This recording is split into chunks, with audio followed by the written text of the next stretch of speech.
Welcome to Penrose Learning, where we make understanding easy.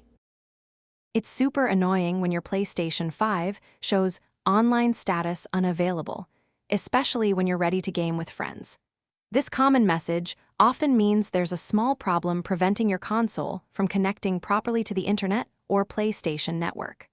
Luckily, most of the time, it's an easy fix that you can do yourself in just a few minutes. Let's dive into getting your PS5 connected and ready for action again.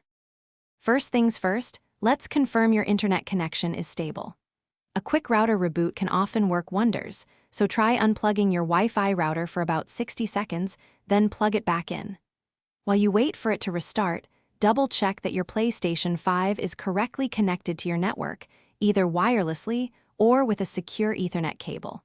Sometimes, a loose cable is all it takes to cause this problem.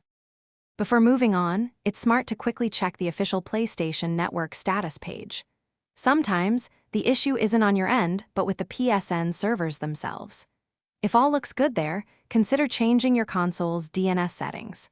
Using a public DNS like Google's, which are 8.8.8.8 and 8.8.4.4, can sometimes resolve connectivity issues by providing a more reliable pathway for your console. Don't underestimate the power of a proper console restart. Fully turn off your PlayStation 5, then unplug it from the power outlet for at least 5 minutes to ensure all residual power drains. While it's off, also take a moment to confirm that your PS5 system software is fully updated to the latest version. Outdated software can often be the hidden culprit behind connectivity problems, so keeping it current is always a good practice. If you're still seeing that online status unavailable message, a more advanced step is to rebuild your PS5's database.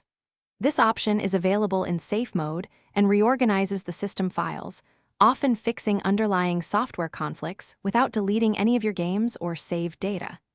It's a surprisingly effective solution for many stubborn issues. If none of these steps work, don't hesitate to contact PlayStation support. They're there to help you out.